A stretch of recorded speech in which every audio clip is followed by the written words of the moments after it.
My name is Catherine. I'm 36 years old and I live with my husband, Jared, in a quiet little apartment on the outskirts of Denver. We chose a life with no kids, no noise, and no complications. Some people say my choice is selfish, but after growing up in a family where loudness only brought tension, I call it peace. My family, including my mom, dad, 2 older sisters, and a bunch of nieces and nephews, has always been a chaotic mess. My oldest sister, Laura, 42, is full of big ideas but rarely follows through on anything. The second, Megan, 39, is constantly overwhelmed with 3 kids and a husband who prefers partying over parenting. I'm not close to them, but my mother, an emotional woman, always tries to pull me back into the family whirlwind with lines like, "Everyone has to be there, at least, for the holidays." This time, it was a summer barbecue my parents were hosting on a Saturday afternoon. I originally planned to skip it like usual, but Mom called me at 7 a.m., her voice a mix of excitement and pressure. "You can't miss it. Everyone's going to be there. It'll feel lonely without you. You're part of this family." "Catherine." I sighed. Jared looked up from the breakfast table, hand resting on his coffee mug, and gave a subtle shrug that meant he'd go if I wanted. In the end, not wanting to disappoint Mom again, we decided to show up. Just for a while. When we arrived, I immediately wanted to turn the car around. My parents' backyard was packed, over 20 people, adults and kids alike. The air was thick with beer and barbecue smoke in the sweltering July heat.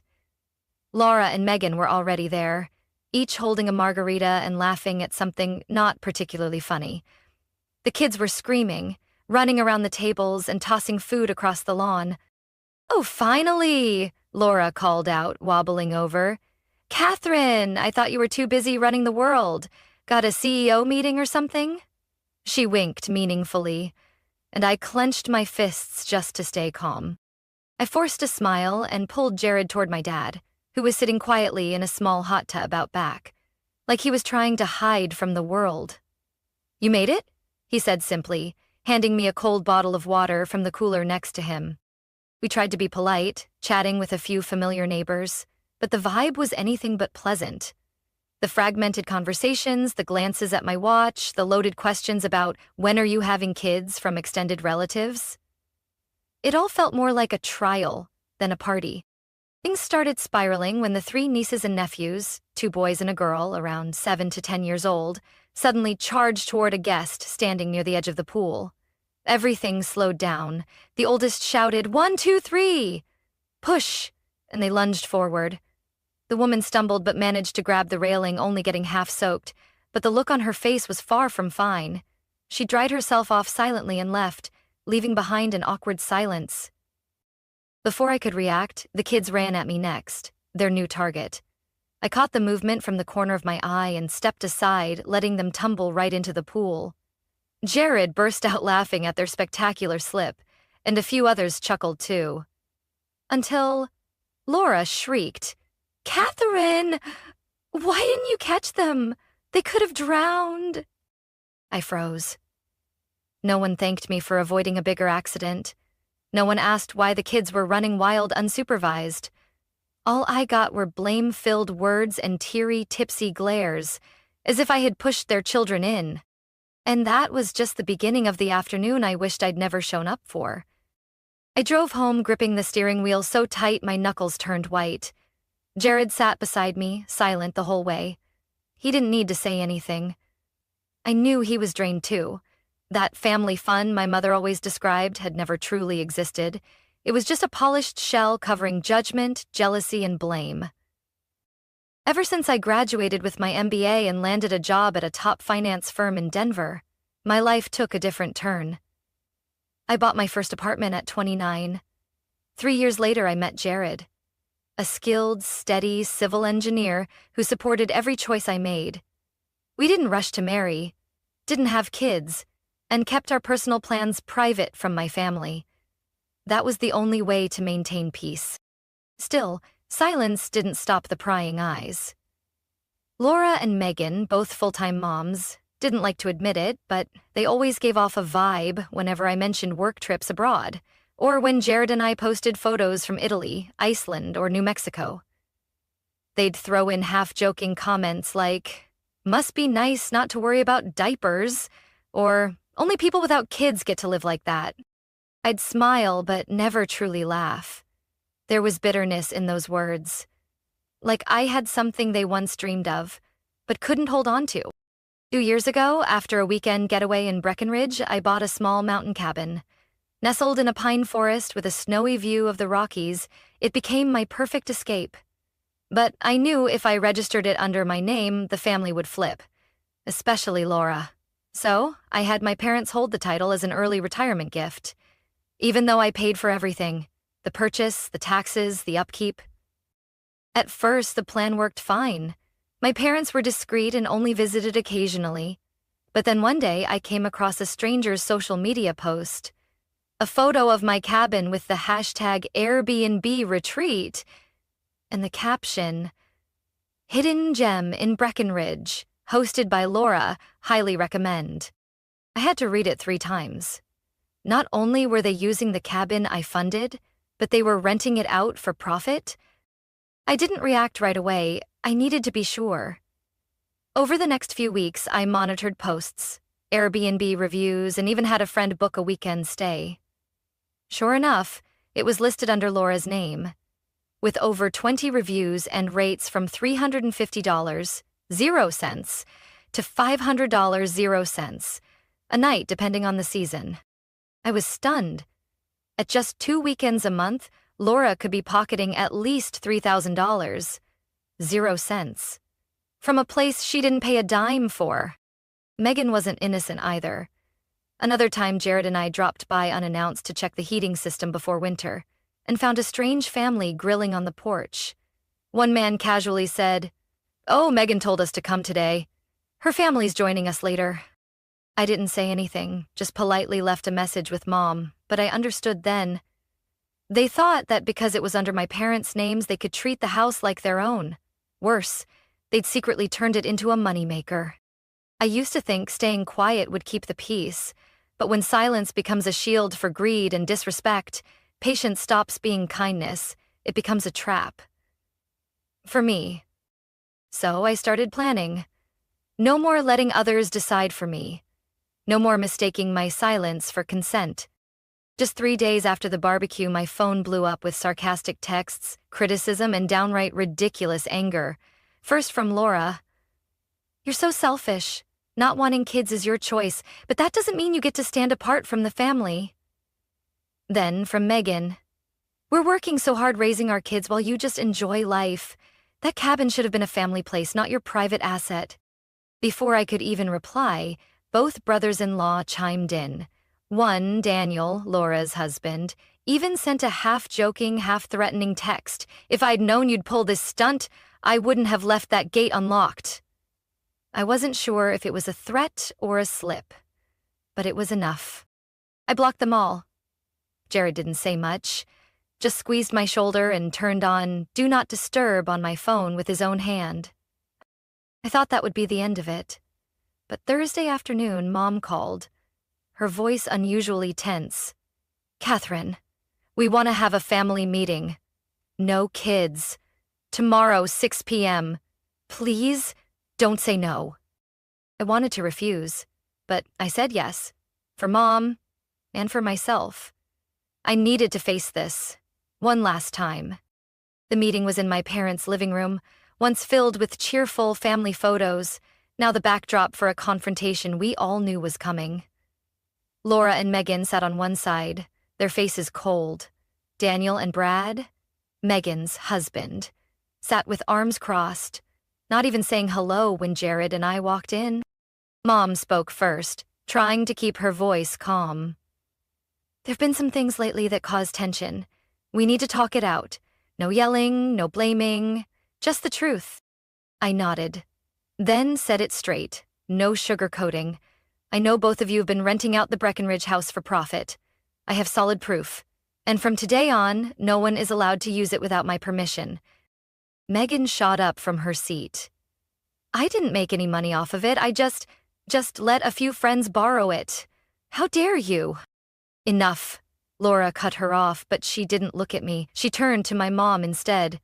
Fine, I admit it. I did list the house on Airbnb a few times, but only to help pay for the kids' tuition. That house is under Mom and Dad's name. It's not Catherine's personal property. I looked her right in the eye. You know I've been the one paying the loan, the taxes, and all the maintenance. Mom and Dad only hold the title to avoid complications. But if you want to talk about ownership, I have every document needed to transfer it into my name anytime I want. The air froze. Daniel mumbled, "Oh, so you bought a house just to show off? Isn't that a bit much?" I didn't bother replying. My dad, who had been silent the whole time, finally spoke. Everyone quiet. He rarely raised his voice, so when he did, everyone listened. That house was bought by Catherine. Your mother and I only held the name to keep things simple. From now on, no one goes up there unless she says so. Silence. Then Laura sighed, like something finally clicked. All right. If you don't want to share, at least help us with one thing. Tuition has been a real burden. You're living comfortably, no kids. Should I be paying for your kids' tuition? I cut in, my voice low and cold. You're saying I should fund someone else's life choices because I don't have children? Because I live frugally and work hard? Megan jumped in. We're not asking for everything, just a bit. It's for the family, that's all. I let out a short, sharp laugh like a blade. Family isn't an excuse to take advantage. I don't owe anyone in this room a thing. Then Jared gently placed his hand on my back, signaling it was time to leave. As I turned to go, I heard my mother call out, her voice tight with emotion, "Catherine!" I stopped just long enough to say without turning around, "I love you, Mom, but I'm done playing the fool." And I walked out of that house, and out of the role of the nice little sister they had always cast me in. But I knew this wasn't over, because people who survive by feeding off others' kindness never let go that easily. About 3 weeks after the family meeting, I finally started to feel some peace. No more long guilt-tripping texts, no more late-night crying calls from my mom. I thought the storm had passed, but I was too naive. That Friday, Jared and I were having dinner at a friend's place when I got a message from Brandon, the property manager I hired to oversee the Breckenridge house. The message read only 3 words. They got in. Before I could reply, he called. His voice was rushed, urgent. I just got a motion alert from the gate camera. 2 men used bolt cutters to break the chain lock. The gate's damaged badly. I've called the police. They're on their way. I stood frozen in the kitchen, ears ringing as he continued. They came in through the back door, broke the lock. I saw their faces on camera. It was Daniel and Brad. Jared walked over, saw how pale I was, and took the phone from my hand to speak to Brandon. I was trembling, not from fear, but from rage so intense I could hardly breathe. We left the dinner party immediately. In the car, Jared held my hand, but I didn't say a word the whole ride home. My chest was a storm of emotions: anger, disappointment, bitterness. I had tried to keep my distance, tried to remove myself from their mess. Yet, they dragged me right back in. The next day, I got a call from the Summit County Sheriff's Office. Daniel and Brad had been caught red-handed attempting to disable the living room camera system. They were charged with 3 counts: unlawful entry, property damage, and criminal intimidation. According to the police, both men claimed they were just retrieving family belongings. I requested access to the footage and a full incident report. Brandon sent me the video showing Daniel cutting through the metal chain, then he and Brad forcing open the back door so hard the hinges snapped. In the footage, Brad even looked straight at the camera and flipped it off, as if daring me. There was no doubt left. This wasn't impulsive. They came with tools, a plan, and the intent to trespass, and I wasn't staying quiet anymore. That afternoon, my mother called. "Catherine, I heard what happened. The boys got carried away, but they didn't mean any harm. They think you're being too harsh." I froze at those words. "Too harsh?" I repeated. each syllable cutting into my chest. You know they broke into my house, damaged the gate, busted the back door, and tried to disable my security system? I know. Her voice trembled. I just want you to reconsider. If you drop the charges, it won't go to court. They have jobs, honey. Brad works in security. If he gets a record, he could lose it. I gripped the phone tighter. Jared was in the room, watching me with worried eyes. Mom, I said, trying to stay calm. They crossed every line. This isn't just about resentment or jealousy. They illegally entered my property, they caused damage, and they did it with full awareness. You want me to pretend it didn't happen? She went silent. I've put up with them my whole life, I continued, my voice dropping. But not anymore. This is the line. And if you choose to stand with them, I can't keep this relationship. I ended the call. That night, I wrote to my attorney, asking her to represent me in all further communication with law enforcement and the DA's office. I also requested a restraining order preventing Daniel and Brad from coming near me or any of my property in any form. I didn't know how far the case would go, but one thing I knew for sure, I wasn't backing down. I was no longer the patient Catherine, the soft-spoken Catherine, the one who endured to keep the peace. They broke the lock, literally and figuratively, and unleashed a completely different version of me. And this version wasn't going to be intimidated. After the break-in, something inside me collapsed. It wasn't the physical damage. I could fix a gate, replace locks, even install an entirely new security system. What was broken the most was trust. It wasn't the first time my family hurt me, but this time, something snapped. Jared couldn't hide his exhaustion anymore. That night, he sat beside me as I reviewed the police reports and the lawsuit draft. The living room light reflected off his glasses, and his voice was slow, but edged with bitterness. Catherine, I know you love your parents, but this has gone way too far. If you want to cut ties completely, I'll support you. I honestly don't want to see you dragged through this anymore. I didn't answer right away, but I knew he was right. He no longer smiled when I told little stories about my sisters. He no longer suggested, maybe give them another chance. He'd stayed quiet long enough, and now it was time for him to walk away from something he never chose to be a part of. And I didn't want him to keep carrying this burden with me. The next day, I called Brandon. He had previously just helped with regular maintenance, but now I signed a full-service contract with him, installing a new camera system, smart locks, anti-climb fencing, and 24/7 monitored security updates. Brandon is cautious by nature, a former security officer living with his elderly mother nearby. I trusted him completely. I'll treat this place like my own, he told me on the phone, and I'll make sure no one steps in here without permission. Since then, I haven't been back to Breckenridge. I just receive routine reports and photo updates from the cameras. The mountains are still beautiful, the forest still quiet, but I no longer feel at peace thinking about that house. It used to be my retreat, the place that reminded me who I was. Now, when I close my eyes, I hear the sound of bolt cutters slicing metal, the crash of the back door being forced open, and see the angry faces of two men who once called me their sister. My sisters, if I can still call them that, didn't stop. Even though I blocked their numbers, emails, and social media, they found ways to reach me through new addresses, fake accounts, even handwritten letters sent to my attorney's office. The last one arrived on a Tuesday afternoon, written in Megan's neat handwriting. She begged me to reconsider my harsh decision, claiming Daniel and Brad had only acted out of emotion. The final lines made my skin crawl. If you can't help with the kids' tuition, at least don't destroy their future. I folded the letter, shoved it in a drawer, and locked it. That night, I sat alone in my office, staring at the real estate listing screen.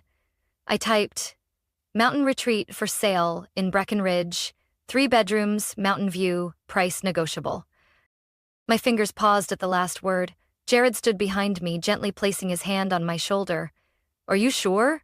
He asked. I looked up at him and nodded. That place isn't a sanctuary anymore. It's become a symbol of betrayal. I don't want to live in a house where every door reminds me of injustice. No one can feel safe in a place that's been violated, and more than ever, I need safety. But I also know selling the house isn't about money. It's about reclaiming control, letting them know that if they thought they could take anything through pressure, tears, or hollow promises, they picked the wrong person. I'm ending this game on my terms.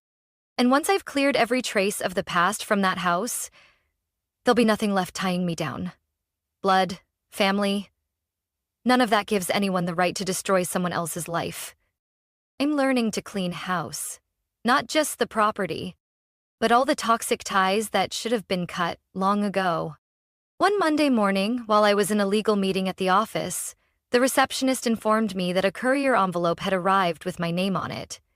When I opened it, I found a short handwritten note and a bank check for $5,000, 0 cents.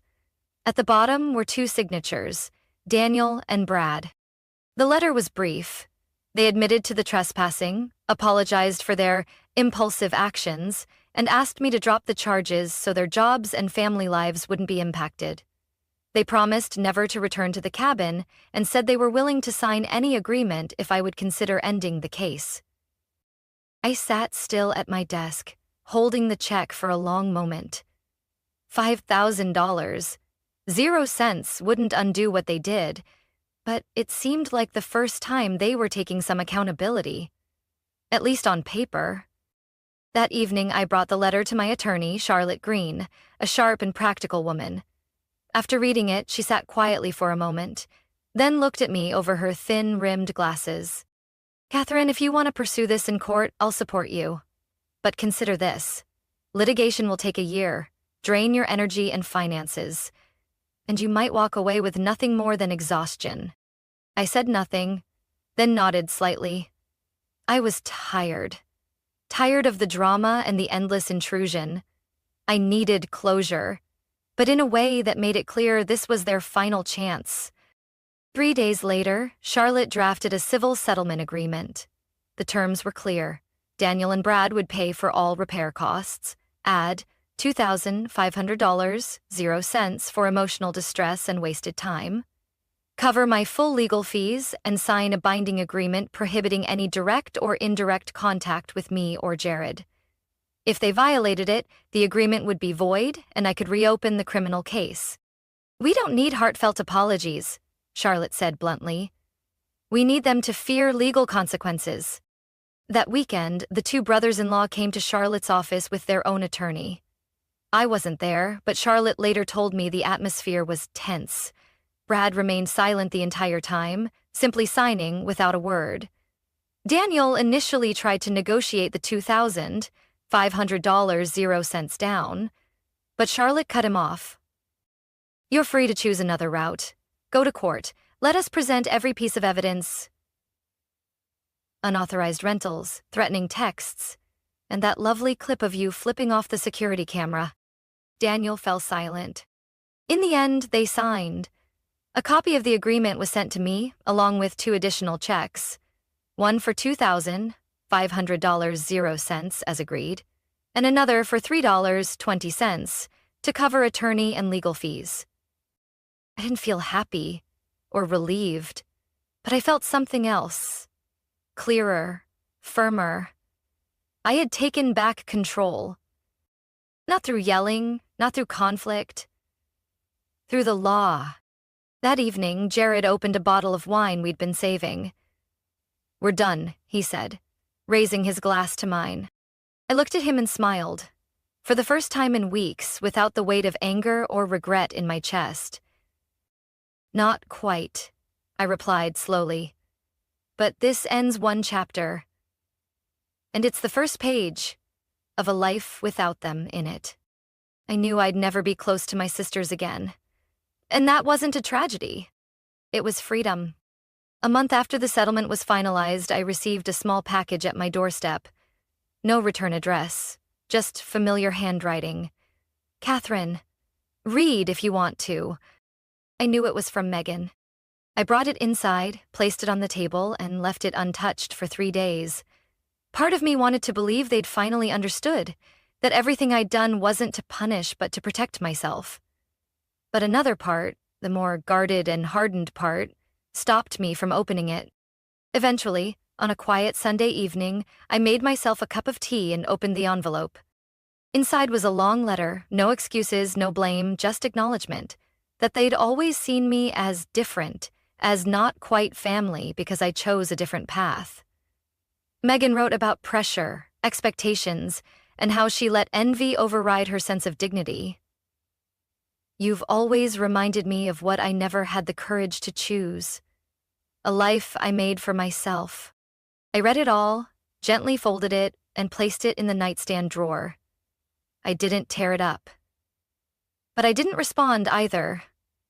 I respected the honesty in her words, but my decision remained the same. No contact. Forgiveness doesn't have to mean reconciliation. Since the settlement, Jared and I began spending more time on what truly mattered. We took a road trip to Santa Fe, driving along empty mountain highways with no cell signal, no unwanted calls, no echoes from the past creeping in. I started writing again, something I'd long abandoned, short stories, notes in my old leather journal, even articles on topics like how to rebuild boundaries with family. Maybe one day I'll share them. I still keep the cabin in Breckenridge, though I don't visit much. Brandon continues to manage it, sending weekly photos, sometimes snow blanketing the entrance, sometimes the sunset casting red light across the trees. The house is no longer something that was taken from me. It's back to what it was meant to be. A place to breathe. My mother still calls. Not often, but enough to show she's trying to hold on to something. We talk about small things. The backyard garden, a new almond cake recipe she's trying, or a workout routine my dad is into. She never mentions Laura, Megan, or what happened. I get it, and I respect that. There was one time, she said. You sound peaceful. I can hear it in your voice. I smiled. I had to learn from scratch, Mom. But this time, I don't feel guilty for choosing myself. That was the biggest lesson I took from all of it. In families, love is sometimes used as an excuse to control, to intrude, to demand sacrifice. But real love doesn't come from blood, it comes from respect. I don't need a loud family to feel like I belong. I just need someone who listens when I speak, a space where I can be myself, and peace that isn't disturbed by warped expectations. I'm still the youngest in the family. That hasn't changed. But now I no longer bow down just to keep everyone else happy. Catherine's story is a reminder that sometimes the people who hurt us the most are the ones closest to us. But instead of enduring it, she chose to stand up, protect her boundaries, and reclaim her dignity.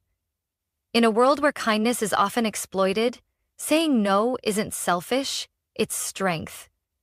Catherine not only reclaimed peace for herself, but she also became a voice for anyone trapped in a toxic family cycle, showing that you have the right to choose the life you deserve. What do you think about Catherine's decision? Was she too harsh, or was it exactly what she needed to protect herself? Share your thoughts in the comments, and don't forget to follow the channel for more powerful stories about family and finding peace.